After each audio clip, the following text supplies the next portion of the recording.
Le Conseil constitutionnel doit rendre cette décision concernant le référendum d'initiative partagée. C'était la deuxième mouture qui est proposée aux sages. Maureen Vidal, vous vous trouvez avec Laurent Sélarié devant ce Conseil constitutionnel. Il y a beaucoup de forces de l'ordre et on n'a toujours pas de décision, mais ça ne devrait pas tarder. Et oui, Laurence, nous sommes toujours devant le Conseil constitutionnel où nous attendons toujours la réponse des sages sur ce référendum d'initiative partagée qui a été à l'initiative des parlementaires de gauche. Et en attendant, comme vous pouvez le voir, des forces de l'ordre restent devant la grille du Conseil constitutionnel. Sur ces images de Laurent Sélarié, on les voit bien devant la grille. La place André Malraux, à proximité du Conseil constitutionnel, était tout à l'heure placée sous surveillance aussi. Mais le dispositif policier s'est allégé à présent. Il y avait de nombreux camions de police et des scooters pour gérer la circulation qui stationnaient pour garder le périmètre. On se souvient de la dernière fois où des manifestations sauvages ont éclaté juste après la décision des sages qui allait à l'encontre du référendum le 14 avril dernier. Donc le temps que la réponse du Conseil constitutionnel soit donnée, le bâtiment est surveillé et protégé. Et en attendant, on attend donc, comme je vous disais, toujours cette décision qui devrait être donnée dans les minutes à venir à présent. Merci Maureen Vidal avec Laurent Sélarié. On va rejoindre Barbara Durand. On entend déjà le son des casseroles parce que Barbara, vous vous trouvez dans le 15e arrondissement de Paris avec Laura Lestrade. Là, c'est Olivier Dussopt, ministre du Travail, qui est en déplacement et il y a quelques personnes avec des casseroles, visiblement. Oui, absolument, Laurence. Les manifestants qui tapent sur des casseroles et qui sifflent. Et depuis un peu plus d'1h30, soit le temps de la présence d'Olivier Dussopt dans le bâtiment juste derrière nous, dans le 15e arrondissement. Il était venu faire une visite dans un centre de formation. Il y a eu un petit regain d'énergie du côté des manifestants il y a quelques minutes. Alors on s'attendait à la sortie du ministre, mais apparemment ce n'est pas pour tout de suite. Ce qu'on peut vous dire, c'est qu'il y a un petit peu moins d'une centaine de manifestants et le dispositif sécuritaire est impressionnant. Il y a au moins 40 policiers, des membres de CRS, des membres de la BAC, mais également des membres de la Brave M. Une dizaine de camions encerclent ces manifestants qui sont sur un bout de trottoir devant un square dans le 15e arrondissement de Paris. Alors ces manifestants, ils continuent de faire du bruit, de se faire entendre, même si de là où ils se trouvent, ils ne verront pas le ministre sortir. Merci beaucoup Barbara Durand avec Laura Lestrade. Gilles Maintré nous a rejoint, bonsoir. Sur le Conseil constitutionnel, il y a très peu de chances que le référendum d'initiative partagée soit validé. Pourtant, c'est un espoir auquel s'accrochent encore un certain nombre d'opposants à la réforme. Et avant d'être un espoir, c'est une demande de 2/3 des Français. 2/3 des Français qui veulent se prononcer sur cette réforme. Et on arrive quand même à une situation invraisemblable où tout le monde tourne autour du Conseil constitutionnel pour essayer de décrypter un texte constitutionnel qui est quand même très obscur. On n'arrive pas bien à comprendre. Alors, si on le dépose avant que c'est promulgué, mais alors donc ça marche pas parce qu'en fait la loi n'a pas encore changé. Si on le dépose après, alors ça marche plus parce que la loi est passée. Donc en fait, dans tous les cas, on peut pas le faire. Et alors que c'est une demande de tout le monde. Mais j'ai envie de dire, là où je comprends pas les opposants à la réforme, les syndicats, c'est que dans le fond, pourquoi est-ce qu'ils demandent la permission au Conseil constitutionnel pour organiser une consultation ? On peut le faire aujourd'hui. C'est facile, il y a des instruments pour le faire. On a bien vu, vous vous souvenez, là, quand il y a eu la primaire populaire au moment de l'élection présidentielle, en dehors des partis, il y a une association qui s'est créée. Je ne parle pas du résultat, sans commenter ce qui en est sorti. Mais il y a 400 000 personnes qui sont venues voter. Bon, là, vu la demande populaire, vu le nombre de gens qui ont envie de s'exprimer sur le sujet, l'intersyndicale a qu'à l'organiser la consultation. Ils ont dit d'ailleurs à un moment, on va faire une consultation, puis plus rien. On ne les a plus entendus. Et je trouve qu'il y a une infantilisation. Les citoyens... Il n'aurait aucune valeur politique. Mais il n'aurait une valeur politique. Il n'aurait que les sondages, Gilles. Non, mais il n'aurait aucune valeur juridique. Mais il aurait une valeur politique. Oui, ça n'a rien à voir, un sondage et un vote. Si jamais il y avait demain 4 millions de personnes qui se déplaçaient pour exprimer leurs sentiments sur la réforme, on ne pourrait pas faire comme si ça n'avait pas lieu. Un sondage, c'est quelques coups de téléphone par un sondeur avec un échantillon représentatif. 4 millions de personnes, peut-être plus, qui se déplacent et qui votent, ça a de la force. On les a eu dans les 13 manifestations, 12 manifestations, on a eu des millions de Français dans la rue. Ça n'a rien changé. On n'en a pas eu 4 millions déjà. On en a eu au maximum 2 millions. Voilà. Et que précisément, un vote, c'est pas une manifestation. Une manifestation, c'est de dire je proteste, je suis là, etc. Voter, c'est tout le monde, y compris les gens qui sont pour la réforme.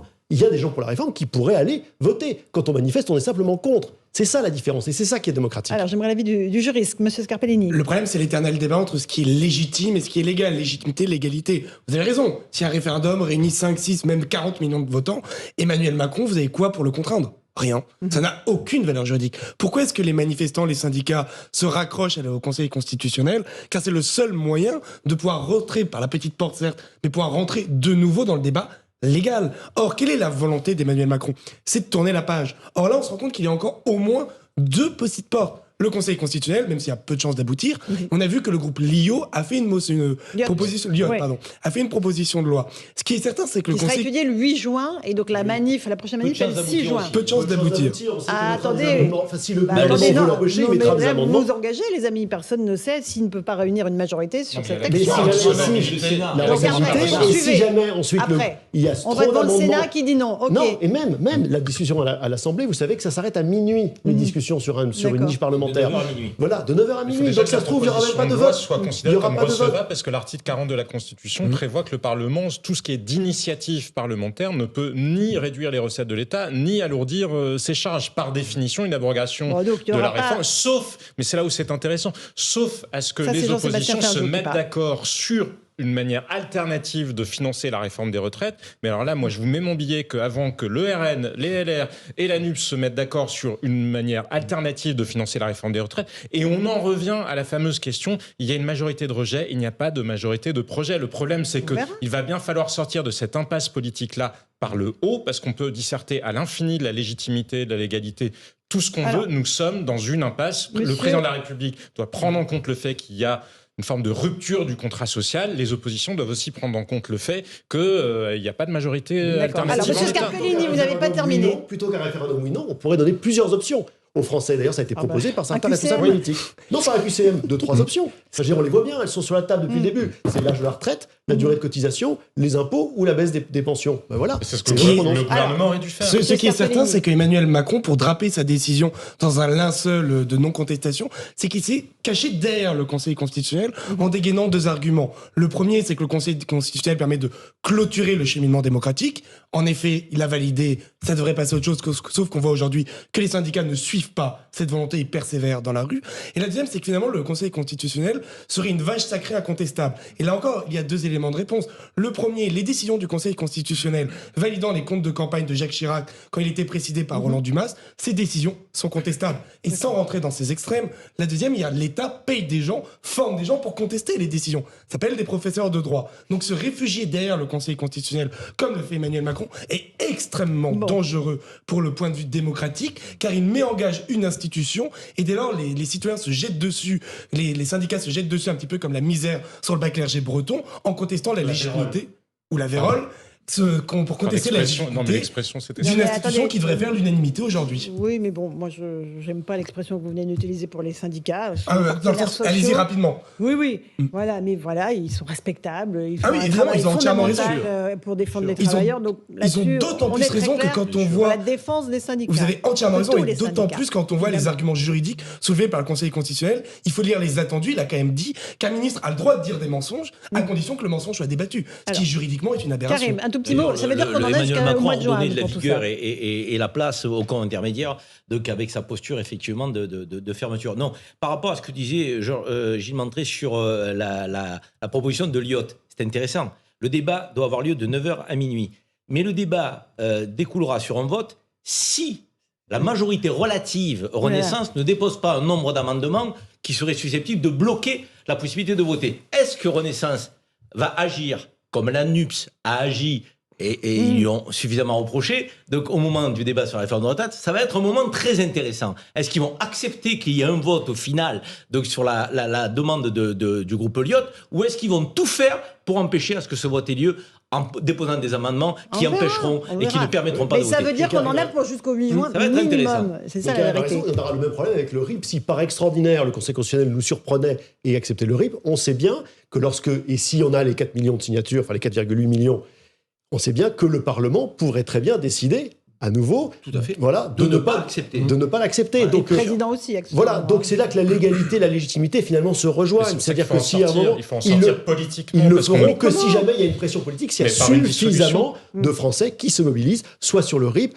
soit sur une autre consultation pour montrer que il y a eu un vote fort et massif. Et vous voyez bien que toutes les discussions, les débats que nous avons sur les aspects juridiques des choses, ça ne peut pas durer. C'est très bien de respecter les institutions, que chacun se familiarise peut-être avec les articles de la Constitution, mais c'est quand même la politique qui doit l'emporter, la politique véritablement, au sens de trouver un accord dans le pays. En l'état, il n'y en a pas. Je vous le disais tout à l'heure, Emmanuel Macron n'a pas compris au lendemain des législatives que, à partir du moment où il n'y avait pas de majorité absolue, nous n'étions plus dans un régime présidentiel comme c'est le cas quand il y a une majorité absolue. Nous sommes dans un régime parlementaire. Il a continué avec une pratique présidentielle. Ça n'est pas possible. Il tord les institutions. Il peut nous expliquer autant qu'il veut qu'il a une légitimité, qu'il a été élu. Tout ça est vrai. Oui, la réforme des retraites était dans son... Sauf qu'il n'a pas de... Il ne l'a pas. Il ne l'a pas et dans des proportions qui dépassent de très loin le nombre de voix qui manquait à Michel Rocard en 1980. Oui, il faudra une dissolution, ne serait-ce que pour mettre les oppositions au pied de leurs propres contradictions. Parce que, je vous le disais, il y a une majorité de rejet, il n'y a pas de majorité de projet. Est-ce que vous croyez que la CGT et la CFDT seraient d'accord sur une réforme? Elles ne sont pas d'accord sur ce que devrait être une réforme. Il faut remettre un vrai débat au cœur des Français. On est passé à côté de la campagne présidentielle. Ça n'est pas que de la faute d'Emmanuel Macron, parce que tout le monde y participe à la campagne. Allez, on va laisser il les faut autres revenir parler. à ça. Il n'y a pas d'autre moyen. La dissolution n'apportera rien si ce n'est une autre configuration de blocage. Les Français demandent plus de démocratie directe. Et je pense aujourd'hui que quand on est dans la configuration d'une majorité relative, ça s'appelle le référendum, cher ami, la démocratie directe. Et il faut en user quand on est dans cette configuration politique où on n'a pas de majorité claire. Oui, et c'est-à-dire c'est pas contre la démocratie parlementaire, la démocratie directe pour sauver la démocratie parlementaire, au secours de la démocratie parlementaire. Parce qu'on voit bien qu'on ne peut pas réduire les Français à voter tous les 5 ans contre le Rassemblement national. C'est ce qui se passe aujourd'hui. À chaque élection présidentielle, on va contre laissez-le finir, Jean-Sébastien.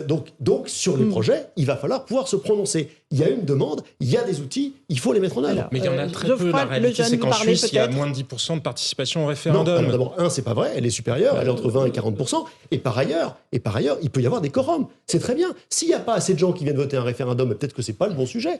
Il ne faut pas embêter les gens, on légifère tellement sur tout.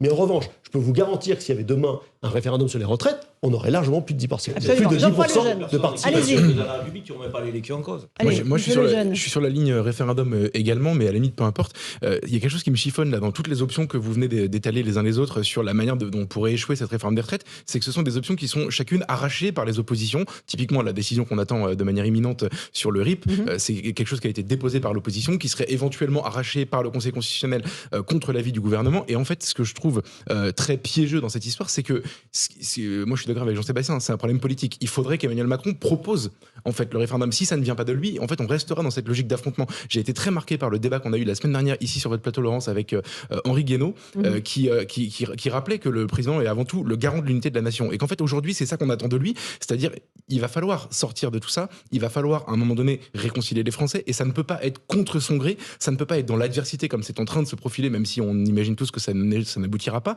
Et en fait, c'est ce geste qui manque aujourd'hui. Pour moi, c'est ce geste qui manque de la part d'Emmanuel Macron, qui serait aujourd'hui capable de dire... Un dernier mot, parce que j'aimerais quand même qu'on... et la légalité. Je suis d'accord avec toi, Karim, mais ce qui est dramatique, c'est en fait, Henri Guénaud avait cité tous les renoncements de présidents, ils en ont quasiment chacun eu un. Pompidou en a eu un, Mitterrand a fait l'école libre, Chirac a fait le CPE. Et en fait, là, Emmanuel Macron se refuse à ça, et je pense qu'il peut le payer très cher. Monsieur Scarpellini, juriste. Très rapidement, pour compléter ce que vient de dire Geoffroy Lejeune, c'est que symboliquement, le président de la République a 2 corps. Celui de chef de l'exécutif, capable de gouverner avec une majorité relative comme il est à l'Assemblée nationale, ce n'est plus possible, et dès lors, il doit jouer sur le 2e corps, garant des institutions, de l'unité nationale et de la fédération de toutes les communautés qui composent notre pays.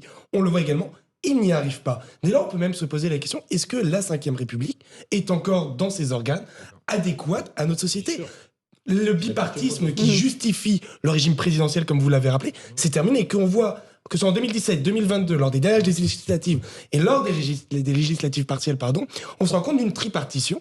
Le centre, avec la Macronie, l'extrême droite, l'extrême gauche, et ce qui est extrêmement intéressant, sans aucune porosité des électorats. C'est-à-dire que plus personne ne va voter pour l'un alors que je n'ai pas voté pour lui pour faire barrage à l'autre. Et dès lors, on se rend compte qu'avec un scrutin uninominal à 2 tours, avec 3 blocs, il n'y a aucune majorité. Et on peut mettre ici en parallèle que la France est le dernier pays ou presque des démocraties considérées comme contemporaines d'avoir ce mode de scrutin. Dans tous les autres, c'est proportionnel avec une prime. Alors, j'aimerais juste garder